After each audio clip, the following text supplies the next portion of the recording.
میں نے دل ہی دل میں شکر کیا کہ سدرا کو مجھ پر رحم تو آیا۔ ہم دونوں صوفے پر بیٹھ گئے۔ دیکھتے ہی دیکھتے احمر کے دوست نے میرا ہاتھ پکڑ لیا اور دست درازی کرنے کی کوشش کرنے لگا۔ میں نے سدرا کو مدد کے لیے آوازیں دی مگر وہ نہ آئی۔ تب ہی ایک مردانہ آواز آئی، ردا آج تو میں تمہیں زندہ نہیں چھوڑوں گا۔ احمر کو دیکھ کر میں گھبرا گئی۔ اس کا دوست تو باہر بھاگ گیا لیکن میں احمر کے ہتھے چڑھ گئی۔ اس نے مجھے حیوانوں کی طرح مارنا پیٹنا شروع کر دیا۔ تم میرے دوست کے ساتھ اپنا منہ کالا کر رہی تھی، تمہیں ذرا شرم نہیں آئی؟ آج تو میں تمہیں مار کر ہی چھوڑوں گا۔ احمر نے میرا گلبا دبانا شروع کر دیا۔ احمر رکو، یہ تم کیا کرنے جا رہے ہو؟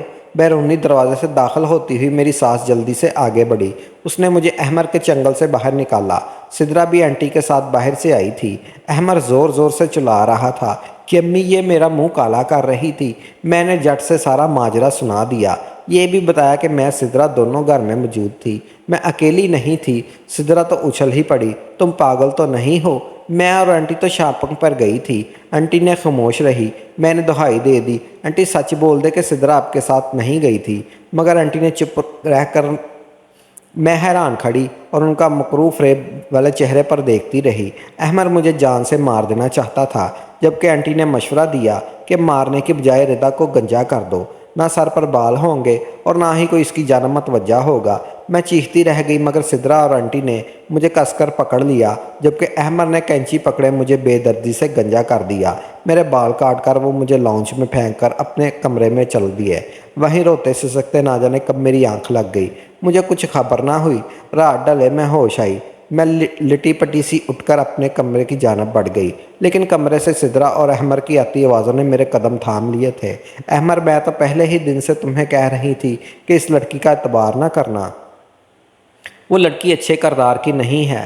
مجھے سدرا کی باتوں سے عجیب سی وحشت ہوتی تھی، وہ میرا گھر اجاڑنا چاہتی تھی۔ میں خاموشی سے پلٹ آئی۔ مجھے معلوم ہو چکا تھا اس گھر میں میرے خلاف بہت بڑی سازشیں ہو رہی ہیں، مگر کیا میں یہ جاننے سے قاصر تھی؟ میرا شوہر، سدرا یا آنٹی، ان تینوں میں سے میرا دشمن کون تھا؟ میں ان کے مکروہ چہروں سے نقاب ہٹانے کا فیصلہ کر لیا تھا۔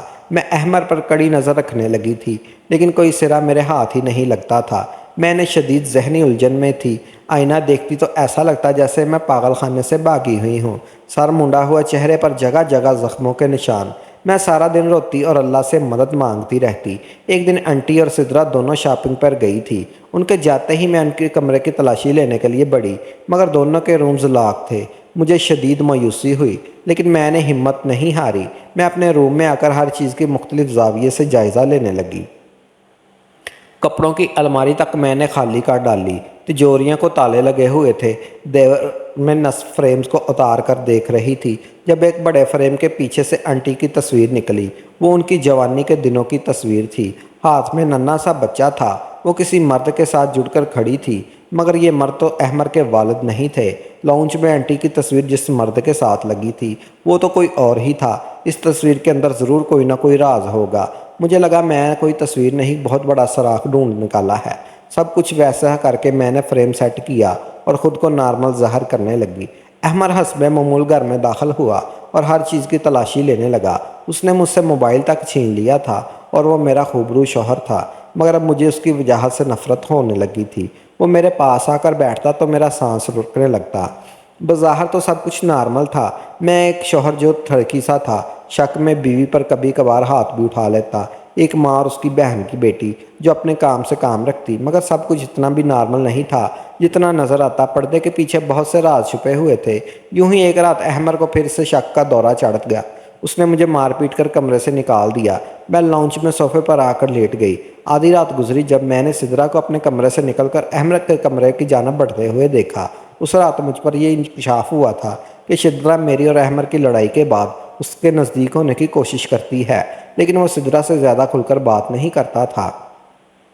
سدرا کے جاتے ہی میں بھی دروازے سے چپک کر کھڑی ہو گئی۔ اندر سے احمر اور سدرا کی آوازیں آ رہی تھی۔ احمر، اس کو ردا کب کو ٹھکانے لگا دو، طلاق دے دو، اس کو جان چھڑوا لو۔ اس بد کردار لڑکی سے سدرا تم نہیں جانتی، میرے لیے یہ سب اتنا آسان نہیں ہے۔ میں ردا کو ایسے نہیں چھوڑ سکتا، وہ بد کردار ہے، ماننے کو میرا دل نہیں مانتا۔ احمر کا جواب سن کر میری آنکھوں میں نمی اتر آئی۔ ہو نہ ہو بس زندگی بسر کرنے میں ایک بے وفا لڑکی کے ساتھ، تاکہ تمہارا قصہ پھر سے دہرایا جائے۔ ایک نئے احمر کو جنم دیا جائے۔ سدرا کا لہجہ زہر میں ڈوبا ہوا تھا۔ مجھے نفرت ہے دنیا کی ہر عورت سے، نکل جاؤ میرے کمرے سے، نہیں تو میں کچھ غلط کر بیٹھوں گا۔ احمر کی آواز میں جنون ہی جنون تھا۔ سدرا کمرے سے باہر آئی تو میں دروازے کی اوٹ میں چھپ گئی۔ کمرے سے چیزوں کے ٹوٹنے کی آوازیں آنے لگی۔ میں اس کمرے کے جانا مناسب نہیں سمجھا۔ احمر کی جنونی آوازیں مجھے بے چین کر رہی تھی۔ مجھ سے مزید کھڑا نہیں ہوا گیا۔ میں آنٹی کے کمرے کی جانب بڑھ گئی۔ ان کے کمرے سے بھی آوازیں آ رہی تھی۔ جی سیٹھ صاحب، جو بویا تھا وہی کاٹ رہی ہوں۔ بس کاٹتے کاٹتے ہاتھ لہو لہان ہو گئے اور دل چھلنی ہو گیا۔ ایک پل بھی سکون میسر نہیں۔ احمر کی حالت روز بروز بگڑتی جا رہی تھی۔ سدرا ہی ہے جو اسے سنبھالے ہوئے ہے۔ مجھے تو لگتا ہے اگر سدرا یہاں میرے پاس نہ ہوتی تو اب تک احمر میرے خون سے اپنے ہاتھ رنگ چکا ہوتا۔ آنٹی کی باتیں سن کر میں شدید خوف میں مبتلا ہو گئی تھی۔ میں جلدی سے صوفے پر ڈائسی گئی۔ اگلی صبح حویلی میں عجیب و غریب سرگرمیاں ہوتی رہی۔ میں ڈری سہمی ایک چیز کو غور سے پرکھ رہی تھی۔ سارا دن حویلی میں خوف ناچتا رہا۔ شام ڈلی تو میں تیسری منزل کی چھت پر چلی گئی۔ یہاں میں پہلے بھی کئی بار آئی تھی، لیکن آج مجھے مختلف زاویے سے ہر چیز کا جائزہ لینا تھا۔ تبھی سے کسی چیخنے چلانے کی آوازیں آنے لگیں اور آواز نیچے لاؤنج سے آ رہی تھی۔ وہ احمر ہی تھا۔ چلو شکر ہے میں ادھر تھی، ورنہ آج پھر میری درگت بنتی۔ اب تو آنٹی کے بھی چیخنے کی آواز آنے لگی۔ میں جلدی سے نیچے آئی، لیکن سب کچھ نارمل ہو چکا تھا۔ میں روم میں آ کر بیٹھ گئی۔ مجھے شدید رونا آ رہا تھا، لیکن احمر کی موجودگی میں نہ رو سکی۔ وہ بڑے مزے سے ٹی وی دیکھ رہا تھا۔ احمر کا موبائل بجا۔ وہ کال پر کسی کے ساتھ بات کر رہا تھا۔ احمر بڑا پریشان باہر کی جانب بھاگا۔ میں نے کھڑکی سے اس کی گاڑی میں بیٹھ کر گھر سے جاتے ہوئے دیکھا۔ میں نے جلدی سے الماری کھولی۔ سیف لاک نہیں تھا۔ سب سے پہلے جس چیز میری نظر پڑی وہ احمر کا شناختی کارڈ تھا۔ مگر یہ کیا! شناختی کارڈ احمر کا تھا، شکل بھی اس کی تھی، مگر وہاں درج نام ذیشان حبیب تھا۔ یعنی احمر نے اپنا اصلی نام بھی سب سے چھپا کر رکھا تھا۔ وہ ایسا کیوں کر رہا تھا میں نہیں جانتی تھی۔ احمر کا سیف پیسوں سے بھرا پڑا تھا۔ اس کے علاوہ مجھے اور کوئی سراغ نہ ملا۔ میں اتنا تو جان گئی کہ احمر، سدرا اور آنٹی فراڈ ہے، لیکن ان کی حقیقت مجھ سے اب تک چھپی ہوئی تھی۔ ان سب کے سامنے لا کر مسکین تھی، جس سے ان کو خطرہ نہیں تھا، مگر وہ نہیں جانتے تھے کہ اصل خطرہ ہی میں ہوں۔ میں نے ان کو بے نقاب کرنے کے لیے ہر حد سے گزرنے کا فیصلہ کیا۔ مجھے اپنی جان کی پرواہ نہ تھی۔ رات جب شف کو کھانا بنا کر چلا گیا تو میں نے کھانے میں نیند کی گولیاں ڈال دیں۔ ایسا کرتے ہوئے میرے ہاتھ بری طرح سے کانپ رہے تھے، لیکن میں کر گزری۔ ان تینوں نے رات کا کھانا بڑے شوق سے کھایا۔ کچھ دیر بیٹھے تو وہ راز و نیاز کرتے رہے، پھر اٹھ کر اپنے اپنے کمروں میں سونے کے لیے چلے گئے۔ میں نے آدھا گھنٹہ انتظار کیا تاکہ وہ مکمل طور پر بے ہوش ہو جائے۔ ایک لمحہ میری بڑا مشکل سے گزر رہا تھا۔ گھڑی ہر آدھا گھنٹے جیسا ہی گزرا۔ میں سب سے پہلے سدرا کے کمرے کی جانب بڑھی۔ وہ بے سدھ سو رہی تھی۔ میں نے اس کے کمرے کا جائزہ لینا شروع کر دیا۔ ایک ایک چیز الٹ پلٹ کر دیکھ رہی تھی۔ ایسا کرتے ہوئے میرے ہاتھ زور زور سے کانپ رہے تھے۔ میں نے سدرا کی الماری کھولی، کپڑے بکھرے پڑے تھے۔ میں نے سیف کھولا۔ سیف میں میری تصویریں تھیں۔ میں وہ تصویر دیکھ کر حیران رہ گئی۔ ایک تصویر میں میرے ساتھ ایک لڑکا کھڑا تھا، وہ لڑکا جو میں نے کبھی زندگی میں بھی نہیں دیکھا تھا۔ کبھی میں اس کو آئس کریم کھلا رہی تھی تو کبھی ڈنر کر رہے تھے شاپنگ کرتے ہوئے۔ میرے ساتھ وہ لباس بھی پسند کر رہا تھا۔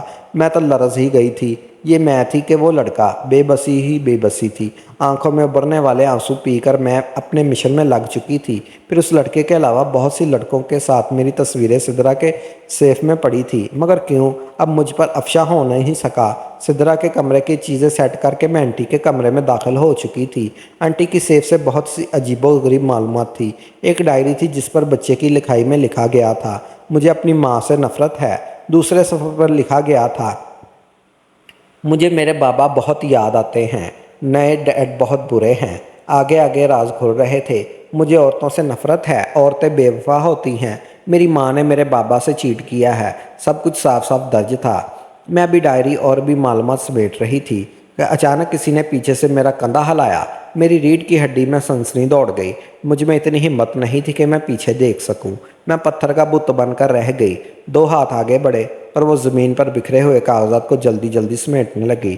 وہ ہاتھ کسی اور کے نہیں، احمر کے تھے۔ ان کاغذات کو سیف میں رکھ کر وہ مجھے بازو سے کھینچتا ہوا باہر لے گیا۔ روم کا دروازہ بند کر کے اس نے پھر سے میرا ہاتھ پکڑا اور مجھے اپنے کمرے میں لے گیا۔ میری حالت بلی کے شکنجے میں پھنسے ہوئے کبوتر کی سی تھی۔ وہ میری حالت سے محفوظ ہو رہا تھا۔ ردا، میں بریانی شوق سے نہیں کھاتا۔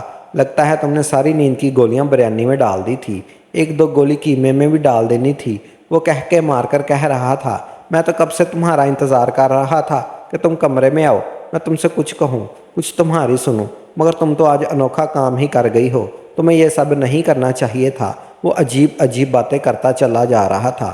میں شدید گھبرائی ہوئی تھی۔ اس نے مجھے ایک کرسی پر رسی کے ساتھ باندھ دیا اور خود سونے چلا گیا۔ مجھے یقین ہے تم یہ رسیاں کھول نہیں پاؤ گی، تم مجھے چھوڑ کر نہیں بھاگو گی۔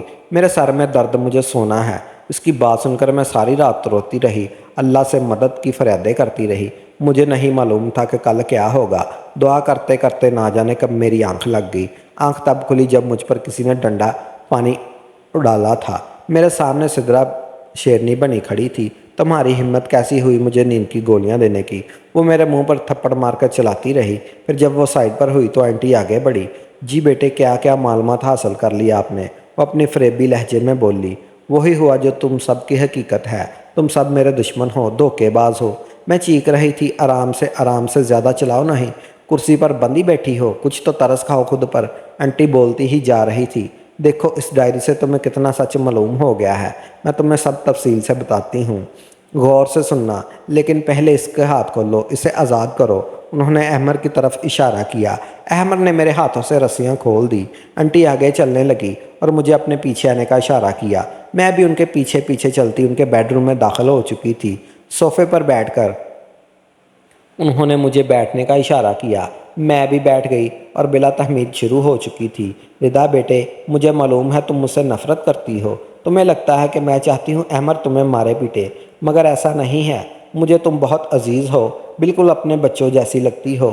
وہ بولتی ہی جا رہی تھی اور میں خاموشی سے سنتی رہی۔ احمر کو عورتوں سے نفرت اپنی ماں کی وجہ سے ہوئی، یعنی میری وجہ سے۔ میں نے احمر کے باپ کو دھوکہ دیا تھا۔ میں ان کی بات سن کر حیران رہ گئی۔ میری اور حبیب یعنی احمر کے باپ کی محبت کی شادی تھی۔ احمر کی پیدائش کے بعد میں نے حبیب کے دوست کے ساتھ راہ رسم بڑھا لیے اور میں اتنا گر گئی کہ ہم روز ملنے لگے۔ میں نے 6 سال حبیب کو دھوکہ دیا۔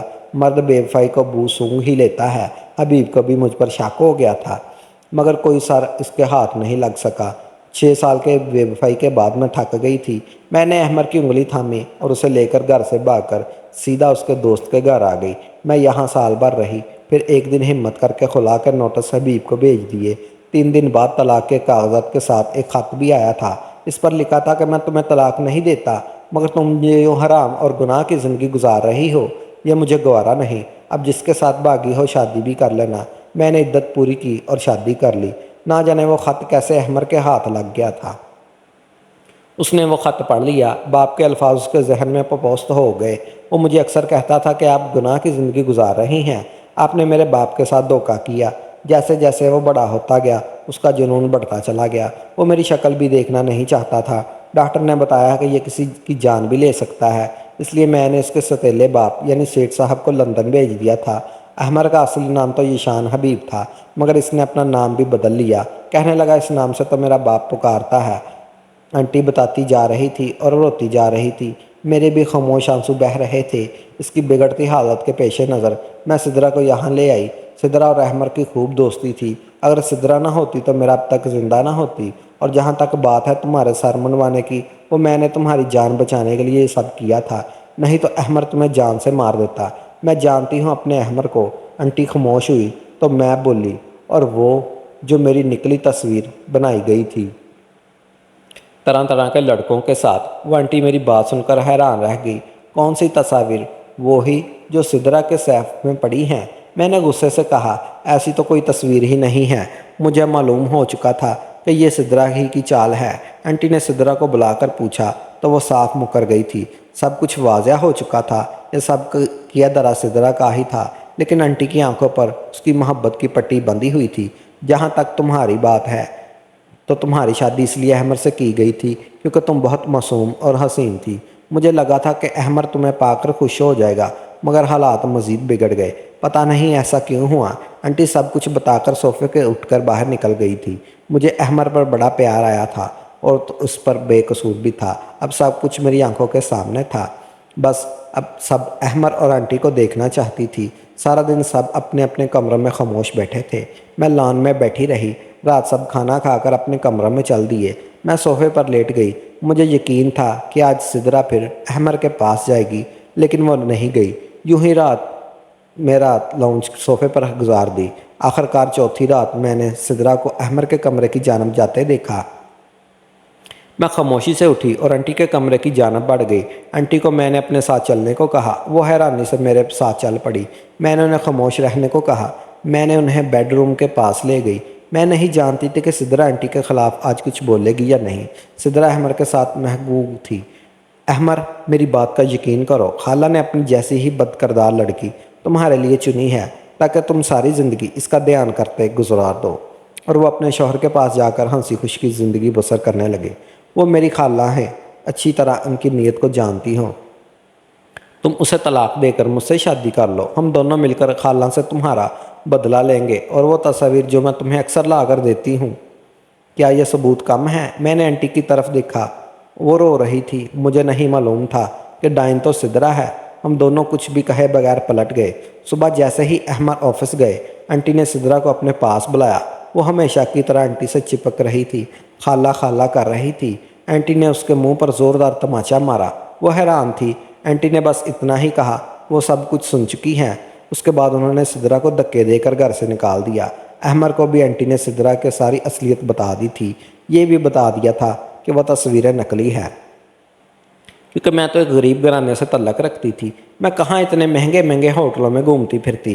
احمر نے دل سے اعتراف کیا اور انہیں میری پاک دامنی پر یقین ہے۔